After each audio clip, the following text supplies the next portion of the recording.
नमस्कार, 12 बजे की 12 बड़ी खबरों में आप सभी दर्शकों का स्वागत है और मैं हूं आपके साथ अखंड राय और आप देख रहे हैं उत्तर प्रदेश का तेजी से बढ़ता हुआ digital platform IBC 24 Uttar Pradesh Uttarakhand. 12 बजे की महत्वपूर्ण खबरों की शुरुआत करते हैं। आपको बता दें कि मुख्यमंत्री योगी आदित्यनाथ के निर्देश के बाद जगह जगह कालाबाजारी करने वालों के खिलाफ अभियान चलाए जा रहे हैं और इस अभियान के तहत 12 मार्च से जो आज तक अभियान चलाया गया है उसमें 233 FIR दर्ज की गई है, वहीं 20 लोगों को गिरफ्तार भी किया गया है। सबसे बड़ी बात है कि 237 के खिलाफ अभियोजन की कार्रवाई भी चल रही है। 19,882 जगहों पर ये छापेमारी की गई है। खाद्य एवं रसद विभाग के जो आयुक्त है उन्होंने कहा है कि मुख्यमंत्री योगी आदित्यनाथ के निर्देश के बाद इस तरीके की कार्रवाई की जा रही है, जिसके बाद तमाम जगहों पर लगातार निरीक्षण किया जा रहा है, चेकिंग अभियान चलाया जा रहा है, जिसके बाद 233 लोगों के खिलाफ FIR दर्ज कराई गई है। 20 लोग उसमें से गिरफ्तार किए जा चुके हैं।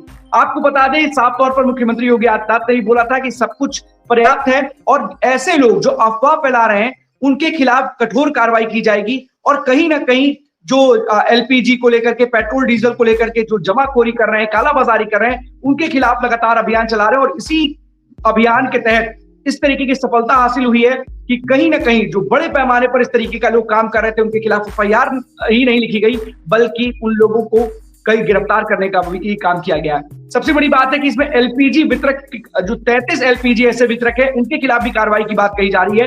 तो बड़े पैमाने पर ये अभियान चलाया जा रहा है, निरीक्षण किया जा रहा है कि किसी भी प्रकार की अफवाहों पर जो लोग भी अफवाह फैलाने का काम कर रहे हैं या फिर जमाखोरी करने का काम कर रहे हैं, कालाबाजारी करने का काम कर रहे हैं, उनके खिलाफ ये कार्रवाई की जा रही है। जगह जगह से ये खबरें सामने आ रही थी कि कुछ लोग सिलेंडर को ऊंचे दामों पर बेच रहे हैं, कई पर उन्होंने स्टोर कर रखा है। ऐसी तमाम जगहों से तस्वीरें आई कि घरों में एक ही जगह पर, एक ही स्थान पर 50 से भी ज्यादा सिलेंडर मिल रहे हैं। तो ऐसी तमाम खबरों के साथ जब मैदान में प्रशासन की टीम उतरी तो उन्होंने उन तमाम लोगों के खिलाफ इस तरीके की कार्रवाई की जिन्होंने इस तरीके से ना सिर्फ कालाबाजारी कर रखी है बल्कि जमाखोरी करते हुए इस माहौल में भी जो पैनिक जैसा माहौल क्रिएट करने की कोशिश की जा रही है। क्योंकि तस्वीरें कई जगह से आई, बस्ती से भी हमारे जितेंद्र ने बताया था कि किस तरीके से वहां पर लोग मच्छरदानी लगा करके सो रहे हैं, अपनी अपनी चीजों को, अपनी बारी का इंतजार कर रहे हैं कि उन्हें भी सिलेंडर मिले। तो फिलहाल इस चीजों को लेते हुए, इन सारे खबरों को देखते हुए मुख्यमंत्री योगी आदित्यनाथ के आदेशों का असर है कि अब तक 19,882 जगहों पर छापेमारी की गई है और तमाम जगहों से कहीं ना कहीं इस तरीके की जो खबरें आती हैं उनके खिलाफ कार्रवाई भी की गई है। अब चलते हैं अपने सभी सहयोगियों के पास, एक एक करके हमारे साथी हमारे साथ जुड़ेंगे, जो आज की बड़ी खबरें उनके शहरों की है हमारे दर्शकों को बताएंगे। तो सबसे पहले हमारे साथ हमारे जो सहयोगी जुड़ रहे हैं, सबसे पहले हम चलते हैं कि विमल के पास। विमल, कौन सी बड़ी खबर है गाजियाबाद से आज की? सर, आपको बता दें कि कल हमने एक खबर चलाई थी, पेट्रोल पंप पर एक खोखा लगा हुआ था जहां पर बीड़ी सिगरेटें पिलाई जा रही थी। तो उस खबर का बड़ा असर देखने को मिला है। आज उस खोखे पे से बीड़ी सिगरेटों को हटा दिया गया है, वहां पर एक बैनर भी लगा दिया गया है। पेट्रोल पंप का मालिक का कहना है कि इस तरीके की कोई भी चीजें यहाँ पर नहीं बेची जाएंगी। यदि अब आगे से यदि कोई चीज ऐसी देखती पाई गई तो उसके विरुद्ध कार्रवाई भी की जाएगी। तो विमल, ये कैसे संभव हो पाया कि एक पेट्रोल पंप के पास इस तरीके का ज्वलनशील पदार्थ, जहां पर साफ तौर पर इस तरीके की चीजें उपलब्ध हो रही थी, तो लगी ही क्यों? सबसे बड़ा सवाल तो ये कि उसको हटाने की नौबत क्यों आ गई? उसको लगवाया वहां पर क्यों गया? किसने वहां पर मंजूरी दी थी लगवाने के लिए? क्या पेट्रोल पंप के जो ओनर है उन्होंने लगवाया था या फिर अपने मन से वहां पर किसी ने लगाया था? किस तरीके से वहां पर इस तरीके की जो हमारी पेट्रोल पंप के मालिक से बातचीत हुई है तो पेट्रोल पंप के मालिक ने बस केवल उसे खाने पीने के सामान की इजाजत दी थी, लेकिन वो कहीं चोरी छुपे बीड़ी सिगरेटों को भी बेच रहा था। और वो वीडियो हमने जब अपने चैनल पर चलाई तो उसके माध्यम से उन्होंने तुरंत ही कार्रवाई करते हुए उसको तुरंत ही निर्देश दिए और इन चीजों को बंद करा दिया गया है। बिल्कुल बड़ी बात है, क्योंकि इस तरीके से पेट्रोल पंप जहां पर इस तरीके के ईंधन मिलता है और वहां पर जो ज्वलनशील पदार्थों का अगर कोई वहां पर, वैसे तो वहां पर इस तरीके के खाने पीने जहां पर सिलेंडर का इस्तेमाल हो, जहां पर आग का इस्तेमाल हो, वैसे भी नहीं रखना चाहिए था। अगर है उसकी भी इजाजत दी थी तो वो भी गलत है। लेकिन सबसे बड़ी बात है कि तमाम जगहों से इस तरीके की तस्वीरें आती हैं। लोग इतने इर्रेस्पॉन्सिबल कैसे हो सकते हैं, चाहे वो पेट्रोल पंप संचालक हो या फिर कोई और भी हो जिसने इस दुकान को वहां पर खोला था, क्योंकि ऐसी चीजें कहीं ना कहीं एक बड़े हादसे को न्योता देती हुई हैं। उनको सोचना चाहिए कि थोड़ा हट करके उससे अगर काम करेंगे तो ज्यादा बेहतर होता। फिलहाल बहुत बहुत धन्यवाद आपका विमल इस तमाम जानकारी के लिए। कोई अपडेट होगा, इस तरीके की जो खबरें आती हैं कहीं ना कहीं हादसों को न्योता देने वाली ये तस्वीरें हैं। तो इसको लेकर के प्रशासन को भी और जिम्मेदारों को भी कार्रवाई करनी चाहिए। अगर पेट्रोल पंप पर इस तरीके की दुकानें खुलती हैं तो उनके खिलाफ कठोर कार्रवाई भी करनी चाहिए। बहुत बहुत धन्यवाद विमल इस तमाम जानकारी के लिए आपका। आदर्श के पास चलते हैं, हरदोई से बने हुए हमारे साथ। आदर्श, बताइए कौन सी बड़ी खबर है हरदोई से आज की? अखन जी, आज हम बताना चाहेंगे कि कल मैंने जो ब्रेक खबर को ब्रेक करवाया था, हम इसमें खबर तो 25 वार्ड नंबर 12 मोहल्ले में खड़े हैं और यहाँ पर जो काम काफी तेजी से चल रहा है जल निगम वाटर लाइन डालने लेकर, लेकिन यहाँ पर जो है प्रशासन की एक कुछ कमियां भी दिखाई दे रही हैं, जो सीधे सीधे यहाँ मोहल्ले वासियों को दिक्कतों का सामना करना पड़ रहा है। दिक्कतों का सामना ये करना पड़ रहा है कि जो वाटर लाइन डाली जा रही है उसको वाटर लाइन तो डाल दी जाती है, लेकिन उसके ऊपर जो करीब 4 फुट गहरे गड्ढे उनको बंद कर दिया जाता है। उसके ऊपर करीब सड़क की 2 फीट ऊंचाई पर वो गड्ढे को बंद करके बनाया जाए, जिससे निकलने में दिक्कत होती है। आज हमारे साथ जिला जो हरदोई जिला महिला उपाध्यक्ष भारतीय जनता पार्टी के जो है नेता है एवं गुड्डू जी, हम उनसे जानना चाहिए। ये उज्जैन गए हुए थे और जैसे जैसे वापस आए यहाँ की मोहल्ले वासियों ने उनको घेर लिया और अपनी समस्याओं को बताया। हम उनसे जानना चाहें क्या है पूरा मामला। सर, क्या नाम है आपका? मेरा नाम युगन पाल सिंह है, मैं नगर उपाध्यक्ष हूँ भारतीय जनता पार्टी में। और आज मैं उज्जैन से आया तो देखा गली गुदी पड़ी, तब तक जनता ने हमको घेर लिया। तकलीफ हो रही, बड़ा कष्ट हो रहा है। बच्चे कहीं गिर जाए, कुछ चोट लग जाए, तो मैंने काम को बंद करा दिया था यहाँ पे। सर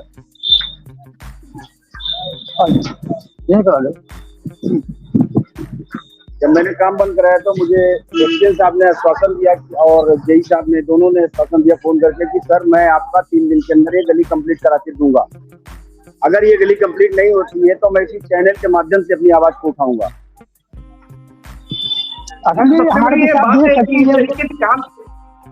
नहीं आदर्श, एक सवाल ये भी है कि अगर इस तरीके से काम कराया जा रहा है तो उसकी कोई डेडलाइन तय की जाती है कि क्या, मतलब कोई बिना डेडलाइन के ही कोई काम कराया जाएगा कि वहां पे जो आम जनता है इसी तरीके से नरक का सामना करे, वहां परेशान है कि इस तरीके से लोग उठा करके सड़कों पर विरोध करें? वहां पर तो कम से कम जो जिम्मेदार लोग हैं उनको सोचना चाहिए। क्या कोई टाइमलाइन, जब आपसे बात की तो टाइमलाइन दी है?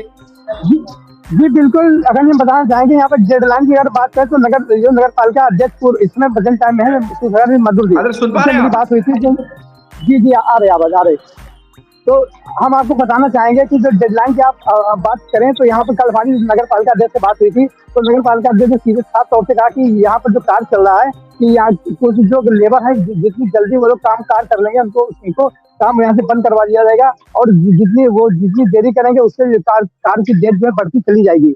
लेकिन उस कार को लेकर हम बात करें, यहाँ की कार को लेकर ये जो गड्ढे हम आपको लाइव दिखाएंगे, ये जो गड्ढे खुद रहे हैं ये करीब 4 गहरे गड्ढे, यहाँ नौनिहाल बच्चे निकलते स्कूल जाते हैं और उनको कहीं ना कहीं पे गिरने का भी डर बना रहता है और इधर भी रोड के इधर मिट्टी पड़ जाती है, इधर पड़ जाती है, रास्ते सारे ब्लॉक हो जाते हैं। लेकिन यहाँ का जो प्रशासन है, प्रशासन की अगर बात करें तो आंख बंद करी किए बिल्कुल बैठा है यहाँ पब्लिक। ये अगर ये एक और बात बताएं, 2027 में विधानसभा चुनाव लगा हुआ है, कहीं ना उस पर भी इस पर असर डालने का जहाँ पे बहुत बड़ा प्रयास पड़ेगा। जी अखिल, तो हमारे साथ जो है जो मंडल नगर अध्यक्ष हैं योगन पाल सिंह जी, उनसे बात करते हैं। हाँ जी, क्या बात हुई थी आपकी? अभी हमसे एक्शन साहब ने ये बोला था कि भैया मैं 3 दिन का समय दीजिए, मैं पाइपलाइन डलवाने के बाद इसको कंप्लीट करा के देता हूँ। तो मैंने बोला कि आपको रिस्पॉन्सिबिलिटी है, मैंने मैं रिस्पॉन्सिबिलिटी इसकी जिम्मेदारी मैं लेता हूँ। मैंने ठीक है सर, 3 दिन में समय देख लेता हूँ आपका। आज शाम को बोला कि अभी लाइन डालने के बाद मैं पूरा मलबा हटा दूंगा यहाँ से, कल कनेक्शन करा दूंगा और मंडे तक आपकी पूरी गली कंप्लीट करा दूंगा। और उसके अलावा यहाँ पर जो जल निगम के अधिकारी उनसे आप ये बात हुई है? मेरी उनसे बात हुई तो उन्होंने यही कहा, मुझे ये आश्वासन दिया कि भैया मैं 3 दिन के अंदर आपकी गली को कंप्लीट करा दूंगा कनेक्शन कराने के बाद। तो 3 दिन का उन्होंने अभी टाइम दिया हुआ है यहाँ के जो जल निगम के अधिकारी हैं और जो यहाँ के एक्सचेंज हैं। अब देखते हैं कि 3 दिन में ये सड़क वो बनाते हैं या इसको अधूरा छोड़ रही है या पब्लिक जैसे निकलती वैसे ही निकलेगी, ये अब देखने वाली बात हो। क्या करना जी?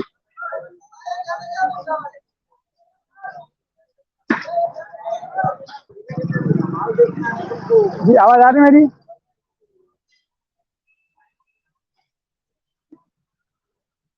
जी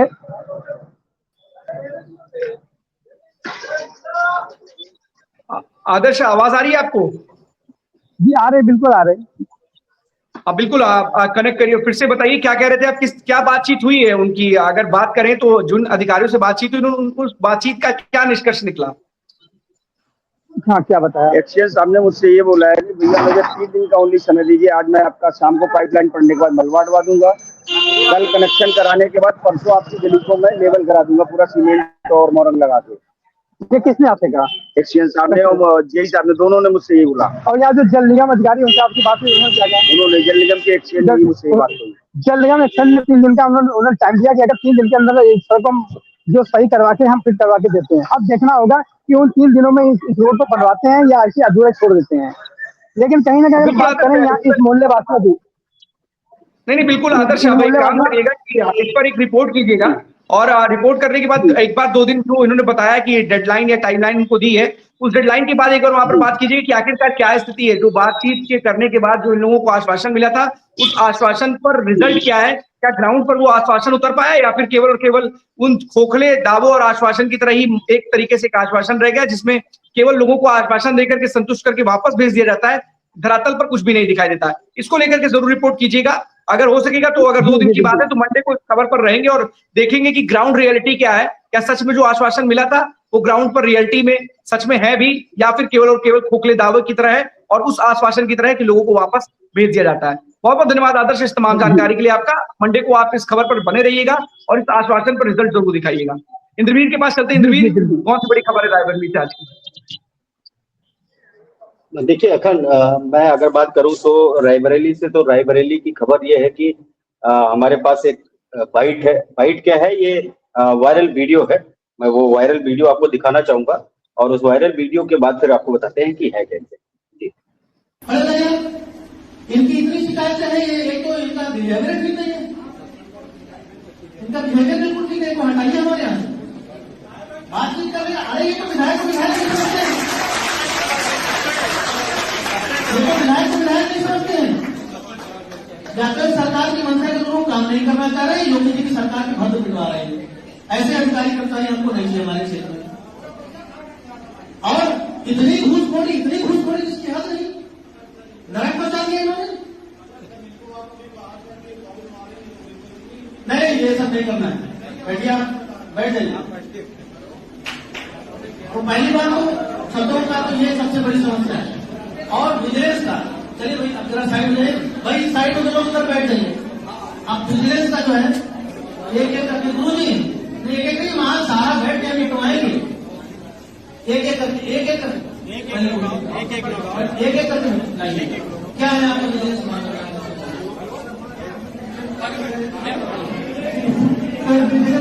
बैठ जाइए, एक एक करके बुला रहा हूं।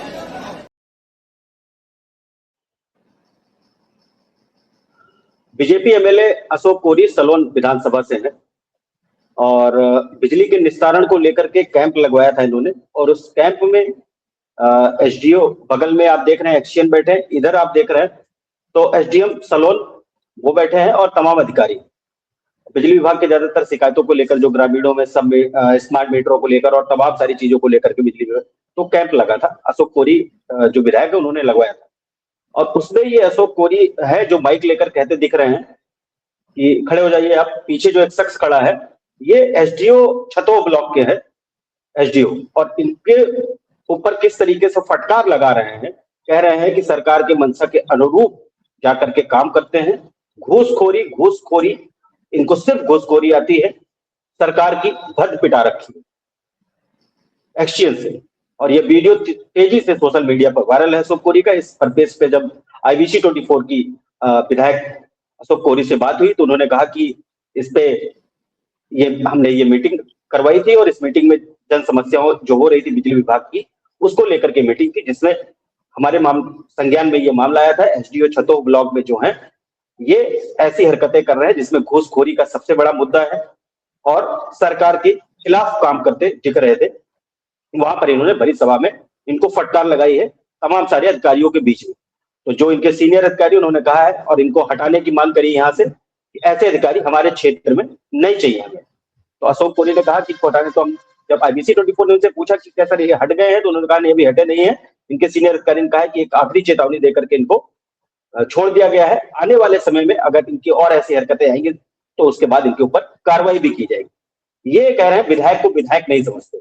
मतलब एक विधायक का जो जनता के लिए काम होना चाहिए वो दिखा है कि जनता के बीच में इस तरीके अधिकारियों को फटकार लगाना आज की इस राजनीतिक जो अगर मैं बात करूं तो माहौल है, उस माहौल में इस तरीके बोलना ये बहुत बड़ी बात है विधायक के लिए, अपने क्षेत्र की, अपनी जनता के लिए। जी अगर अब सबसे बड़ी बात इंद्रवीर, एक तमाम इस तरीके के विधायक आते हैं, मतलब इस तरीके के विधायकों के वीडियोस आते हैं जो कहीं ना कहीं अधिकारियों पर, कभी पुलिस वाले को फटकार लगाते हैं, कभी बोलिए किसी बड़े अधिकारी से भिड़ जाए, किसी सीएमओ से भिड़ जाए, या फिर अब इस तरीके से बिजली विभाग के कर्मचारी को भी फटकार लगा रहे हैं।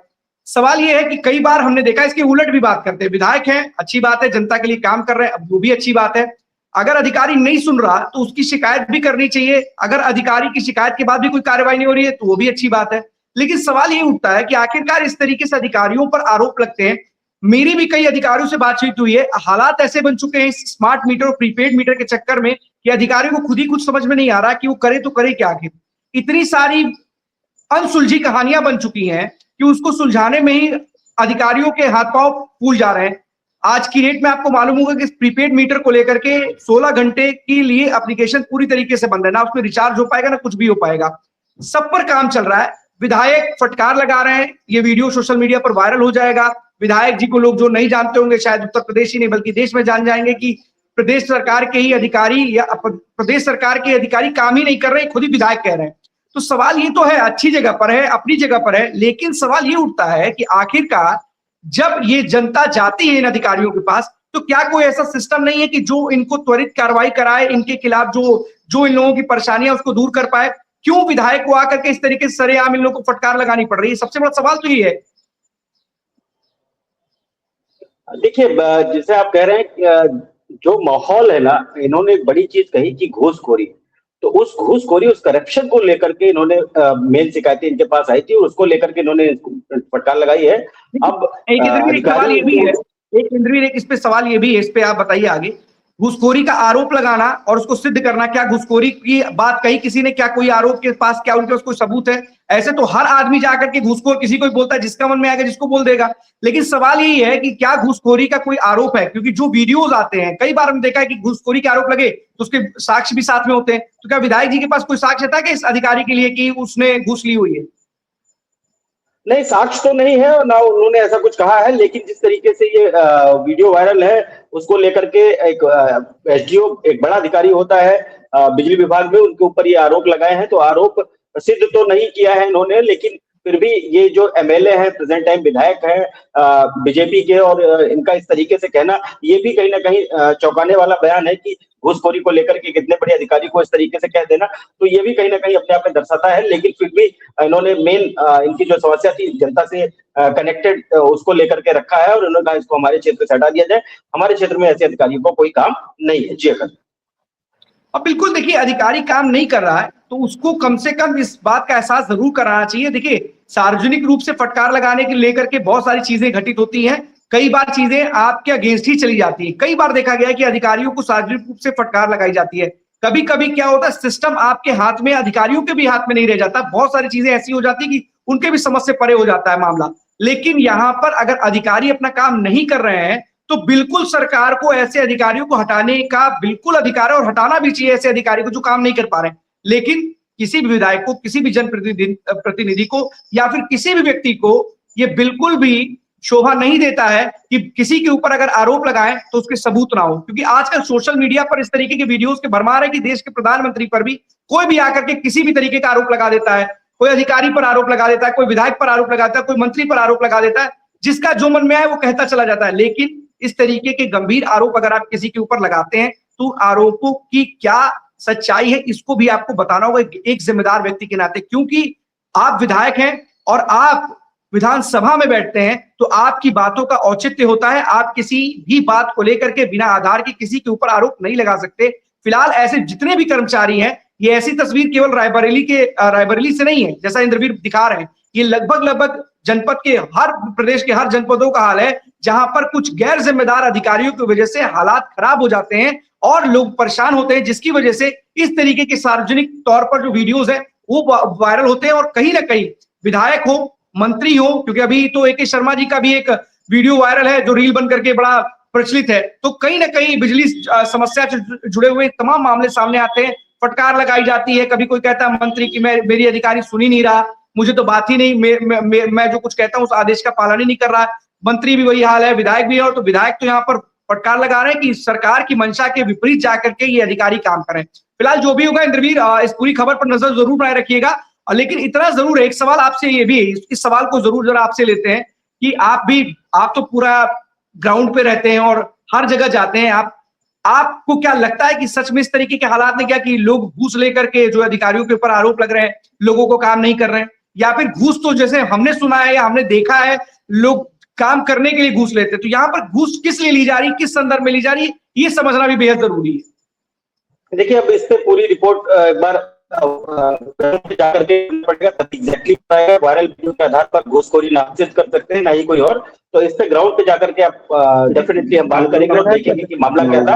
और तमाम सारे जिस तरीके से वीडियो आते हैं वायरल, ये वायरल वीडियो, तमाम तरीके जो खबरें आती है घूसखोरी की, उस पर एंटी करप्शन भी अब तो हम देख रहे हैं उत्तर प्रदेश में लगातार एक्शन मोड में दिखता है हर जिले में, चाहे वो पुलिस विभाग हो, चाहे वो अन्य विभाग हो, चाहे वो तहसील के किसी भी उसमें, तो एंटी करप्शन भी सशक्त है। तो इसको लेकर के, घूसखोरी को लेकर के अभी हम इस पे अपना दावा बिल्कुल नहीं कर सकते कि ये उन्होंने कहा है, वो एमएलए हैं, उनके पास कहीं ना कहीं से कुछ सुराग रहा होगा, कुछ सबूत रहा होगा, या किसी ने कहा होगा। तो ऐसे तमाम उसको लेकर के ये वायरल वीडियो, उस पर हम अभी कोई वो नहीं करना चाहते। जी बिल्कुल इंद्रवीर, यही है कि जब एक आम नागरिक को भी समझना चाहिए कि अगर हम किसी व्यक्ति पर कोई आरोप लगा रहे हैं तो उसका कोई आधार होना चाहिए। ऐसे निराधार आरोप का कोई मतलब नहीं। आरोप तो दिन भर रोज ही लगाए जाते हैं कि घूस ले लिया, क्या ले लिया, और घूस जो अधिकारी लेते भी हैं, जो खबरें आती हैं, वो काम करने के लिए होते हैं, ना काम करने की कोई घूस नहीं लेता, ना काम करने की सैलरी होती है, काम करने के लिए घूस होती है। हर जगह ये चर्चित है, पूरा का पूरा एकदम क्लियर है। तो साफ तौर पर समझना चाहिए, और किसी को भी बदनाम करने से बेहतर है कि उसकी जो कमियां हैं उसको बताएं। इस तरीके के अगर आरोप हैं, अगर निराधार हैं, तो ऐसे आरोपों को जब आप लगाते हैं, तो अगर कोई व्यक्ति काम कर रहा होता है, क्योंकि हर बार ऐसा नहीं होता कि एक जिम्मेदार जो होता है वो काम नहीं कर रहा होता है, कई बार काम कर रहा होता है लेकिन उसके नीचे के लोग काम नहीं कर रहे होते, जिसकी वजह से उस तक वो जानकारी नहीं पहुंच पाती है। कई बार ऐसा भी होता है। फिलहाल इस पूरे मामले में क्या कुछ चीजें हैं, ये इंद्रवीर खुद देखेंगे ग्राउंड पर जाकर के, और पता लगाएंगे कि आखिरकार जो आरोप लगाए गए हैं विधायक के द्वारा उन अधिकारियों पर कि वो काम नहीं करते, सरकार की मंशा के विपरीत जाकर के काम करते हैं, उसमें कितनी सच्चाई है। बहुत बहुत धन्यवाद आपका इंद्रवीर इस तमाम जानकारी के लिए। जितेंद्र हमारे साथ बने हुए बस्ती से। जितेंद्र, कौन सी बड़ी खबर है? बिल्कुल अखंड बता दें, जिस तरीके से कल बताया गया था कि गैस सिलेंडर को लेके लगातार लोग मच्छरदानी लगा के वहां पे सो रहे थे फिलहाल, लेकिन अब कहीं ना कहीं बात है, प्रशासन कहीं ना कहीं जागता हुआ नजर आया हुआ है कि जो लोग वहां पे लाइन लगा रहे थे, अब कहीं ना कहीं उन लोगों को टोकन दिया जा रहा है। टोकन इन द सेंस की बात करें कि जितनी जो गाड़ियां वहां पे आ रही है, या मान लीजिए जो बाहर से अगर मान लीजिए एक गाड़ी आ रही है उसमें 100 सिलेंडर है, तो 100 लोगों को ही पर्चियां दी जा रही है कि उन लोगों को आसानी से मिल सके। बाकी जो लोगों को उनको नेक्स्ट डे या थर्ड डे, मतलब प्रशासन ने एक तरीके से पहल शुरू की है कि अब लाइन लगाने की आपको ज्यादा जरूरत नहीं है, परेशान होने की जरूरत नहीं है, पैनिक होने की कोई जरूरत नहीं है। अब आपको जो है टोकन दिया जाएगा, टोकन के अनुसार आपको जो है गैस उपलब्ध कराया जाएगा, जिससे आपको कोई दिक्कत ना हो। फिलहाल कल जिस तरीके से खबर बताई गई थी, क्योंकि लगातार सोशल मीडिया पे बड़ी तेजी से बस्ती में वायरल भी हो रहा था, कहीं ना कहीं मच्छरदानी लेके जो है केंद्रों पे पहुंचना, वहां पहुंचने के बाद रात भर वहां पे सोना, तो प्रशासन अब कहीं ना कहीं जागता हुआ नजर आया हुआ है। जागने के बाद में अब इस तरह की पहल की गई है कि अब आपको जो है आसानी से सिलेंडर मिल सके। फिलहाल लेकिन दिक्कत अभी भी है, लेकिन वो कहते हैं ना कि लोगों का मन नहीं मानता है, वो लगातार जाते रहते हैं। क्योंकि अगर एक आंकड़े की बात की जाए तो जब 100 लोगों को एक एजेंसी से मिल रहा है, तो कहीं ना कहीं जिला है, बस्ती जिला है, तो काफी लोग यहाँ पे है, तो ऑब्वियसली बात है कि कहीं ना कहीं लोग अपनी नंबर आने का इंतजार जरूर करते हैं। फिलहाल अब प्रशासन ने एक पैनी नजर रखी है, आसानी से लोगों को सिलेंडर मुहैया कर, उसके लिए पूरी तरह से प्लानिंग की जा रही है, टोकन की व्यवस्था की जा रही है, और यहाँ तक कि पुलिस की भी ड्यूटी लगाई जा रही है कि किसी तरह की कोई बातें ना हो, कोई दिक्कतें ना हो। फिलहाल अब इस तरीके से मामला देखना होगा जनता को कितनी जल्दी इससे राहत मिलती है, क्या आसानी से सिलेंडर मिल जाएगा, या आगे और भी उनको कुछ समय के लिए जो है इस तरह से धक्का मुक्की करना पड़ेगा। अखंड अजित, सबसे बड़ी बात है, कल भी हम लोग इसी को लेकर के बातचीत कर रहे थे कि प्रशासन क्या आखिर सो गया है क्या, कि उसके पास कोई इस तरीके का आधार नहीं है, कोई प्लानिंग नहीं है, किस तरीके से लोग जा करके मच्छरदानी के साथ, बिस्तर के साथ सो करके अपने सिलेंडर लेने का इंतजार कर रहे हैं। बहुत अच्छी बात है, प्रशासन नींद से जागा है और उसने इस तरीके की व्यवस्था की है कि पर्ची की कोई व्यवस्था की है।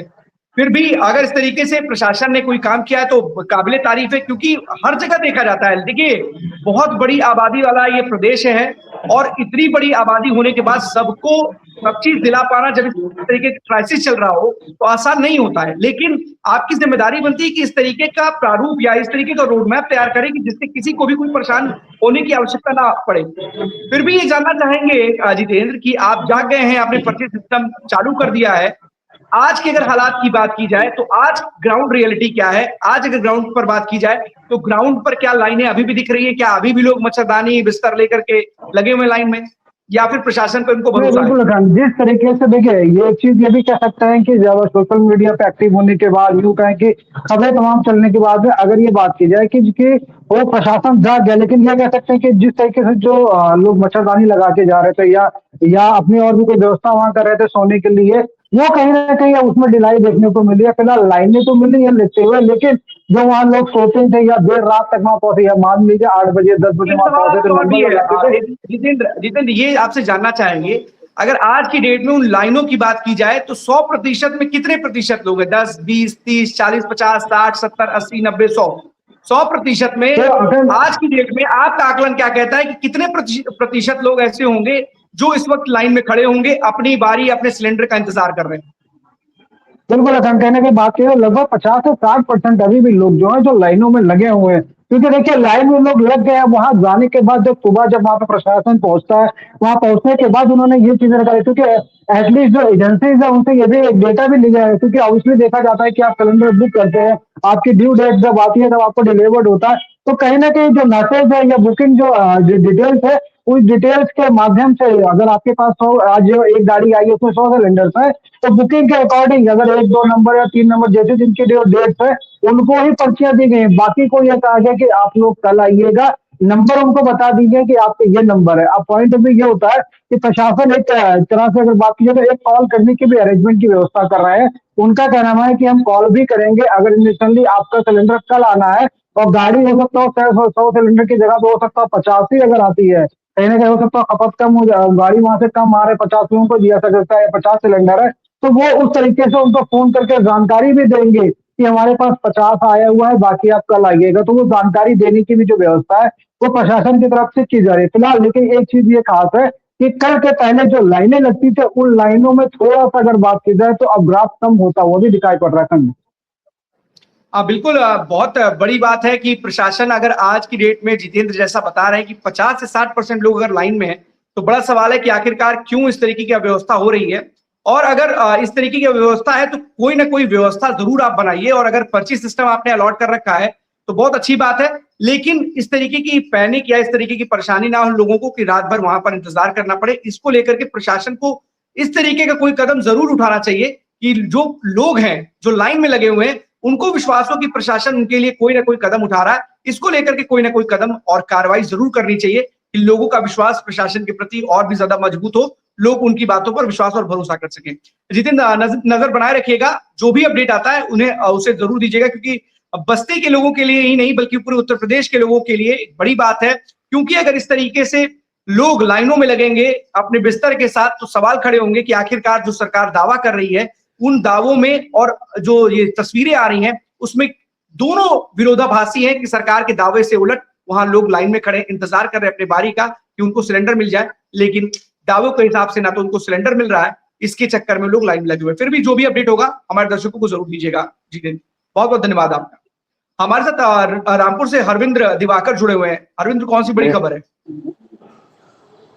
हाँ अखंड, मैं बिल्कुल आपको बता दूं, इस वक्त मेरी मौजूदगी रामपुर के एक ऐसे परिवार के बीच है जहां एक बेटे और बहू ने सरकारी पद पर चयन किया है। तो आपको बता दूं, आयुष गौतम ने डीजीएम के पद पर जो रेलवे का है उसमें चयन हुआ है, और वहीं नेहा सागर ने पीसीएस कर तहसीलदार के पद पर चयन किया है। तो सीधे बातचीत कर लेते हैं। इस वक्त हमारे साथ मौजूद हैं आयुष गौतम जी, तो उनसे बात करेंगे। भाई साहब, जिस तरीके से आपने डीसीएम के पद पर चयन हुआ है तो क्या खुशी है? सर खुशी तो बहुत ज्यादा है, और इसका खुशी का तो मैं इस बारे में बयान नहीं कर सकता। और साथ ही साथ जैसे कि जिसके लिए आज हम सब इकट्ठा हुए हैं वो हम हमारी धर्मपत्नी नेहा सागर के सिलेक्शन के लिए हम लोग आज एकत्रित हुए हैं। तो दोनों ही खुशी हमारे लिए आज बहुत ज्यादा बहुमूल्य है, और लगातार हम मेहनत कर रहे हैं, आगे बढ़ने के लिए मेहनत कर रहे हैं। खासतौर से हमारी धर्मपत्नी भी इसके लिए मेहनत कर रही है आगे बढ़ने के लिए। बस सभी का परिवार का साथ है और बस इसलिए लगे हुए हैं साथ में। अच्छा, तो किस तरीके की खुशी देखने को मिल रही है आपको और आपके परिवार में? खुशी तो बहुत ज्यादा है, जिस चीज को मैं अपने बयान भी नहीं कर सकता। मैं बयान भी नहीं कर सकता इस खुशी को, जो कि हम काफी शुरुआत से ही हम इसके लिए हम लगे हुए थे। और जैसे कि मैं अपने अगर मैं चयन के बारे में बात करूं तो मैं 13 साल से मैं काम कर रहा हूँ इसी क्षेत्र में, अपने रेलवे के क्षेत्र में।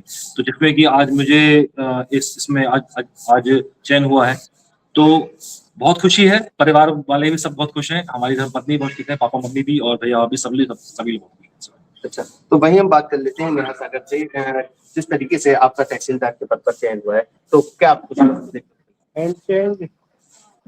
इस खुशी के पीछे तो पहले ये है कि इस परीक्षा की तैयारी में बहुत मेहनत करनी पड़ती है और बहुत सालों की मेहनत है, उसके बाद ही यहाँ तक पहुंचे हैं। सभी परिवारजनों का बहुत ही सहयोग रहा है, इसीलिए इस परीक्षा को मैं सफल कर पाई हूँ और नायब तहसीलदार के पद पर चयनित हुई हूँ। हाँ, तो बात करी जाए, अगर आपने काफी संघर्ष भी किया होगा, तो किन किन परिस्थितियों का आपने सामना किया? परिस्थितियों का सामना की पहले तो परीक्षा बहुत बड़ी होती है, तो बड़ी होने की वजह से ये 3 चरणों में होती है, तो इसके लिए समय भी बहुत ज्यादा लगता है। पहले प्रारंभिक परीक्षा, फिर मुख्य परीक्षा और फिर अंत में इंटरव्यू होता है। तो इसमें लगभग 1 साल का समय लग जाता है और अगर आप प्री नहीं कर पा रहे हैं या फिर मेंस भी नहीं हो रहा है तो दोबारा परीक्षा के लिए फिर से 1-1.5 साल का समय चाहिए होता है। तो और इस बीच अपनी एनर्जी बनाए रखना, पूरी लगन के साथ पढ़ना ही, यही एक बहुत बड़ा टास्क हो जाता है। और परीक्षा का सिलेबस भी जैसे कि बहुत ज्यादा है, तो उन सभी पर अपनी कमांड बनाए रखना, आंसर राइटिंग करना। और क्योंकि मैं पहले से भी एक शिक्षिका हूँ तो और मैं विवाहित भी हूँ, तो मेरे सामने वो 2 जिम्मेदारियां भी थी बड़ी कि पारिवारिक जिम्मेदारियों का भी निर्वहन करना था और अपने शैक्षिक पद का भी निर्वहन करना था। तो उसके साथ में इस परीक्षा को निकालना भी एक बहुत बड़ा चैलेंज था, लेकिन सभी के सहयोग से और लगातार प्रयत्नशील रहने से अंततः सफलता मिल गई। अच्छा, आप यहाँ की बहू हैं, तो जिस तरीके से ये माना जाता है कि बहू को घर में ही काम काज में लोग डाल देते हैं, तो वही आपको आपके ससुराल पक्ष से क्या आपको मिला? क्योंकि मुझे ऐसा ससुराल मिला है जहाँ पर ससुराल में बहू और बेटियों के साथ कोई भेदभाव नहीं किया जाता। जैसे कि मुझे मेरे मायके से बहुत ही प्रेरणा मिली है, पढ़ने के लिए बहुत सहयोग मिला है, उससे भी कहीं ज्यादा सहयोग मुझे इस परिवार में मिला है। तो मुझे कभी ऐसा फील भी नहीं हुआ कि मैं यहाँ की बहू हूँ, बेटी नहीं हूँ। सभी परिवारजनों ने, मम्मी पापा, भैया, दीदी और मेरे पति, सबका बहुत ही सहयोग मिला है, बहुत ही समर्थन मिला है। इसी वजह से मैं इस मुकाम पर पहुंच पाई हूँ। चलिए, वहीं बात कर लेते हैं हम नेहा जी की सासू माँ से कि किस तरीके की खुशी उन्हें देखने को मिल रही है। खुशी ही खुशी है, क्योंकि मैं एजुकेशन में हूँ तो मैं एजुकेशन का महत्व जानती हूँ, एजुकेशन क्या होता है। मैं इंटर कॉलेज में शिक्षिका हूँ, तो वहाँ बड़ी बड़ी लड़कियों को पढ़ाती हूँ और बताती हूँ कि पढ़िए और आगे बढ़िए। और मेरे घर में जब बहू आई, 2 बहू आई और वो पढ़ना चाहती है, तो मेरा ये बनता है, दायित्व बनता है कि मैं उनको पूरा खुल के उनको जो है आसमान दूं और उनसे कहूँ कि तुम भी पढ़िए, हैं, जितना मैं सहयोग कर सकती हूँ, जितना मुझसे होता है, एक सर्विस होने के नाते जितना मैं उनके लिए कर सकती हूँ उतना संभव हो सकता था मैंने किया, और उन्होंने जो आज करके दिखाया, हिस्सा देती है और समाज के लिए। और मैं बहू से कहूंगी, दोनों बहू से मैंने जो सपना पूरा किया है, इसके लिए मैं बहुत खुश नसीब हूँ और ये शब्दों खुश नसीबी शब्दों में बयान कर सकती। तो अखंड, मैं आपको बता दूं, ये था नेहा सागर का ससुराल पक्ष और उनके पति का भी ये कहना है कि जिस तरीके से उनका तहसीलदार के पद पर चयन हुआ है, तो काफी उन्हें खुशी देखने को मिल रही है। जी हाँ, बिल्कुल हरविंद्र, एक सबसे बड़ी बात है, इस पूरे परिवार को हमने देखा और किस तरीके से सिलेक्टेड जो बहू हैं और साथ ही साथ उनके सामने सास को भी सुना। आमतौर पर ये बहुत कम देखने को उदाहरण मिलता है जहां पर एक बहू को बेटी के रूप में मानते हैं और इस तरीके का जब चैलेंज आता है, जैसे कि खुद भी उन्होंने बताया कि उनके सामने 2 जिम्मेदारियां थी, उस जिम्मेदारियों को पूरा करते हुए उन्होंने इस बड़े पद को हासिल किया है। लेकिन सबसे बड़ा रोल यही होता है कि देखिए, अगर आपका परिवार आपके साथ है तो आप किसी भी चुनौती को बहुत आसानी से हासिल कर सकते हो। और साफ तौर पर यह परिवार बताता है, दर्शाता है कि किस तरीके से एक बहू को बेटी का दर्जा दिया और उस बेटी ने भी कमाल करके दिखाया और दिखाया कि अगर बहू को बेटी का रूप देंगे आप, तो वो हर उस चुनौती का सामना आसानी से कर सकेगी जो आपने उसके लिए सोच रखा है? तो फिलहाल ये परिवार कहीं ना कहीं प्रेरणा स्रोत है उन तमाम लोगों के लिए जो ये कह करके अपनी चीजों को टाल देते हैं कि हम तो जिम्मेदारी में फंस गए, हमारी शादी हो गई है, हम कर नहीं सकते, हमारे घर में ये है, हमारे घर में वो है। लेकिन ये साफ तौर पर जो परिवार है, जो साफ तौर पर बता रहा है कि किस तरीके से एक संगठित परिवार एक चुनौती को बड़ी आसानी से हासिल कर सकता है, जो देखने में बहुत बड़ी लगती है। बहुत बड़ी कामयाबी है जिसको इन्होंने हासिल किया। इसके लिए हम लोगों की तरफ से भी, आईबीसी की तरफ से आपको बहुत बहुत बधाई। लेकिन साथ ही साथ उन तमाम लोगों को ये प्रेरणा देखनी चाहिए कि किस तरीके से एक जो बड़ी चुनौतियों के साथ घिरी हुई, क्योंकि शिक्षिका भी थी, पत्नी भी थी, परिवार को संभालना था, लेकिन अगर एक परिवार का साथ जब मिला तो उन्होंने वो करके दिखाया जो आमतौर पर किसी के लिए कर पाना बेहद मुश्किल होता है। बहुत बहुत धन्यवाद आपका भी हरविंद, और हमारे साथ जुड़ने के लिए तमाम खास मेहमानों का भी। तो कहीं ना कहीं देखिए किस तरीके से हरविंद ने दिखाया कि रामपुर का ये खास परिवार एक बड़ी चुनौती को हासिल करता है, जो आमतौर पर कम ही देखने को मिलता है, क्योंकि कई बार इस तरीके के आरोप बहुओं की तरफ से भी लगाए जाते हैं कि उनको आगे बढ़ने के लिए अवसर नहीं मिलते। लेकिन यहाँ पर देखिए कि एक परिवार किस तरीके से अपनी बहू को आगे बढ़ने के लिए अवसर देता है, और उस चुनौती पर, उस पैमाने पर वो बहू खरी उतरती है, और न सिर्फ परिवार का मान बढ़ाती है, बल्कि प्रदेश के एक प्रतिष्ठित एग्जाम को पास करके एक बड़े पद की तरफ वो अग्रसर होती है। एक और खबर हम आपको बता देते हैं, बड़ी महत्वपूर्ण खबर है। जितने भी बच्चे हैं जो पुलिस की तैयारी कर रहे हैं या फिर पुलिस में भर्ती होना चाहते हैं, उनके लिए एक बड़ी खबर आ रही है। 81,000 पदों पर भर्ती बहुत जल्द निकल सकती है, और उन तमाम युवाओं के लिए उनके सपनों को पूरा करने का समय है, क्योंकि उत्तर प्रदेश सरकार बहुत जल्द यूपी पुलिस में न सिर्फ उप निरीक्षकों की, रेडियो ऑपरेटर्स की, परिचालकों की, इस तरीके की भर्ती करने जा रही है। तो उन तमाम लोगों के लिए कहीं ना कहीं एक बड़ा मौका है जो इसकी तैयारी कर रहे हैं, और एक बड़े पैमाने पर 81,000 पुलिस में जवानों की भर्ती की बात निकल करके सामने, और खुद मुख्यमंत्री योगी आदित्यनाथ ने इसके लिए अधिकारियों को निर्देशित किया है। कल देर शाम एक बैठक हुई, उस बैठक में न सिर्फ समीक्षा हुई, बल्कि 2026-27 के लिए युवाओं को एक बेहतर मौका मिले, इसके लिए भी साफ तौर पर पारदर्शी तरीके से युवाओं को पुलिस में भर्ती करने के लिए मुख्यमंत्री ने कहा। तो कहीं ना कहीं बड़े पैमाने पर 81,000 पदों पर पुलिस में भर्ती हो सकती है, जिससे एक बड़े पैमाने पर युवाओं को एक अवसर और मौका मिलता हुआ दिखाई दे रहा है। एक और खबर आपको बता देते हैं, इसलिए महत्वपूर्ण है क्योंकि कल एक घटना अयोध्या की रुदौली से आई थी, जहां पर एक ज्वेलरी शॉप से एक बुर्का पहनी महिला ने कुछ जेवरात चोरी करके, या यूं कहे कि लूट के फरार हो गई थी। गन दिखा करके, जो शॉप ओनर था उसको दिखा करके गन को तानते हुए उसने साफ तौर पर कहा कि अगर तुमने मेरा पीछा किया तो तुम्हें मैं गोली मार दूंगी। डराते हुए, धमकाते हुए उस महिला का वीडियो आया। लेकिन जो सबसे बड़ी बात है कि पुलिस को कामयाबी हाथ लगी है, और पुलिस ने उस आरोपी महिला को गिरफ्तार कर लिया है। लेकिन सबसे बड़ी बात जो इस पूरे मामले में निकल करके सामने आ रही है, जो अभी जानकारी है, इसको कंफर्म करेंगे, लेकिन जो जानकारी है उसके हिसाब से यही है कि जो बुर्के में महिला थी वो हिंदू बताई जा रही है। अपने आप में एक बड़ा सवाल है कि इसके पीछे क्या कोई साजिश थी कि जिसकी वजह से इस तरीके की पूरी घटना को अंजाम दिया है। फिलहाल इस पूरे मामले पर अभी खुलकर बताएंगे कि किस तरीके से इस आरोपित महिला ने एक ज्वेलरी शॉप से न सिर्फ गहने लूटे, बल्कि जो शॉप ओनर था उसको बंदूक दिखा करके, उसके ऊपर बंदूक तानकर उसको जान से मारने की धमकी भी दी। उसके पीछे वो शॉप ओनर भागता भी है, लेकिन उसको पकड़ने में नाकामयाब होता है। लेकिन गनीमत रही कि बहुत जल्द उस आरोपी महिला को पुलिस ने गिरफ्तार कर लिया है। लेकिन सबसे बड़ी बात यही है कि बुर्के के वेश में एक हिंदू लड़की थी, जो इस पूरे मामले में कहीं ना कहीं जो चीजें निकल करके सामने आ रही है। फिलहाल इंतजार करना होगा आधिकारिक बयान का, और आधिकारिक बयान के बाद हम इस पूरी खबर पर विस्तार से जानकारी देंगे। हमारे साथ इमरान बने हुए बिजनौर से। इमरान, कौन सी बड़ी खबर है बिजनौर से आज की?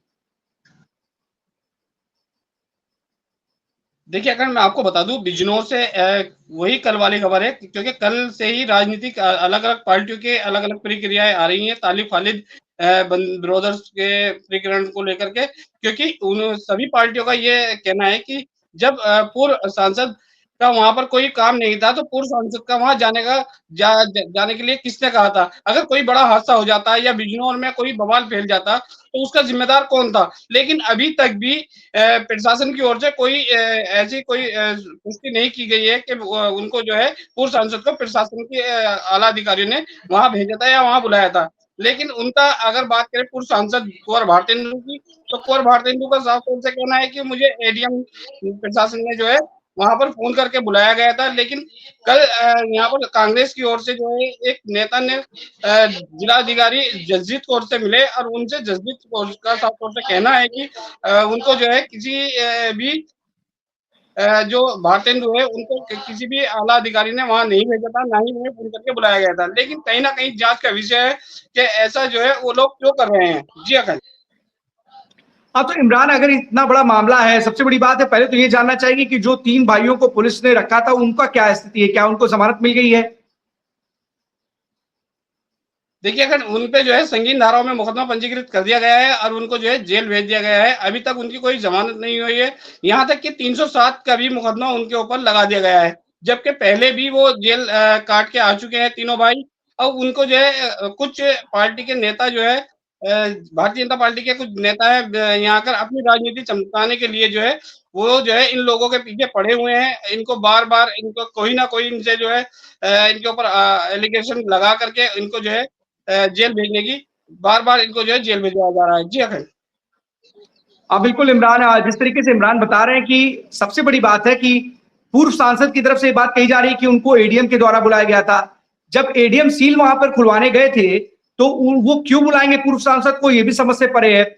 इस पूरे मामले में जिस तरीके की कार्रवाई हो रही है, सवाल खड़े हो रहे हैं कि आखिरकार उन 3 भाइयों के खिलाफ कार्रवाई हो गई, पूर्व सांसद के खिलाफ कार्रवाई नहीं हुई, जबकि वो वहां पर अपने समर्थकों के साथ पहुंचे थे। तमाम ये कहीं उलझी हुई कहानी है और कहीं ना कहीं इसको सुलझाने का प्रयास प्रशासन को जरूर करना चाहिए, क्योंकि ऐसे ही मामले तूल पकड़ते हैं और सवाल खड़े होते हैं कि आखिरकार जिन लोगों पर कार्रवाई होनी थी उन पर हुई कि नहीं हुई वो अलग विषय है, लेकिन जिन लोगों के ऊपर कार्रवाई हुई उनकी ऊपर कार्रवाई पर सवाल खड़े हो रहे हैं कि आखिरकार उन लोगों ने विरोध किया था, उन लोगों ने पूर्व सांसद का विरोध किया, इसकी वजह से उनके खिलाफ कार्रवाई हुई। लेकिन कहीं से भी उचित नहीं है कि उन 3 भाइयों के द्वारा खुद को अपने ऊपर या कार्बाइन छीनकर आत्महत्या की बात कही जा रही हो या फिर वो गाड़ी के आगे लेट जाने की बात कही जा रही हो। ये दो भी सही नहीं है, क्योंकि ऐसे ही मामले लगातार कहीं ना कहीं राजनीतिक से प्रेरित होते भी हैं, उनको भी कहा जाएगा। और अगर पूर्व सांसद की कोई भूमिका है, संदिग्ध भूमिका है, तो उनके भी खिलाफ पुलिस को कार्रवाई जरूर करनी चाहिए, क्योंकि पुलिस के ऊपर लोगों को विश्वास होता है।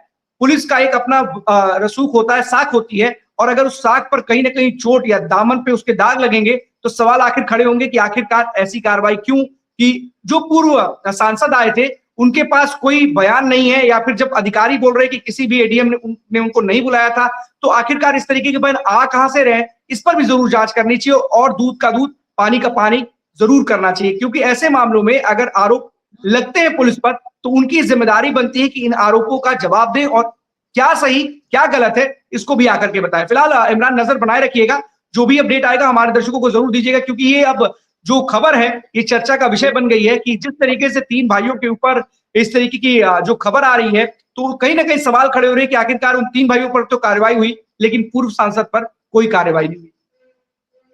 बिल्कुल अगर इस पे जो है आज जो है समाजवादी की ओर से एक उभरता हुआ चेहरा है समाजवादी का बिजनौर का अनुज मलिक ने भी एक प्रेस कॉन्फ्रेंस की और उन्होंने भी इस पे कड़ी निंदा जताई। कल एक विधायक है रामोदार सैनी, उन्होंने भी जिलाधिकारी से मिले और इसी तरीके से चंद्रशेखर आजाद और रावण जो है असपा समाज के पार्टी के जो है नेता है, उन्होंने भी कल जो है एक वीडियो वायरल की और इस पूरी घटना पर जो है निंदा जताई। लेकिन कहीं ना कहीं ये जो है एक जांच का विषय है, क्योंकि आला अधिकारी चुप्पी साधे बैठे हैं। कहीं ना कहीं उन्हें जो है सत्ता का दबाव समझो या कोई और वजह समझो, वो अभी तक जो है इस पूरी घटना पर जो है कोई बयान देने के लिए तैयार नहीं है इस घटना पर। जी अखंड। सबसे बड़ी दिक्कत यही इमरान कि आखिरकार क्या होता है, जब कोई मुद्दा होता है तो उसमें जो विरोधी विपक्षी दल भी होता है वो भी उस मुद्दे को समझने से बेहतर राजनीति करना ज्यादा उचित समझते हैं। इसीलिए कोई छोटा सा मुद्दा भी बहुत बड़ा मुद्दा बन जाता है और कभी कभी दिक्कत कुछ ज्यादा ही हो जाती है। फिलहाल इस मामले में भी राजनीति तेज हो गई है,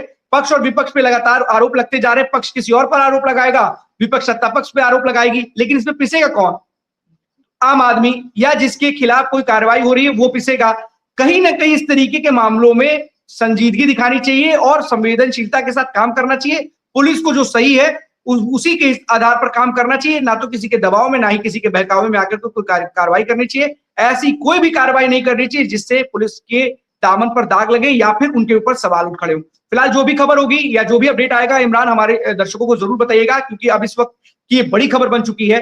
फिलहाल कहीं ना कहीं लोगों के लिए परेशानी का सबब बिजनौर के उन तमाम लोगों के लिए है जो इससे जुड़े हुए हैं, क्योंकि पक्ष वाले विपक्ष पर आरोप लगा रहे हैं और विपक्ष वाले सत्ता पक्ष पर आरोप लगा रहे हैं। बहुत बहुत धन्यवाद इमरान इस तमाम जानकारी के लिए।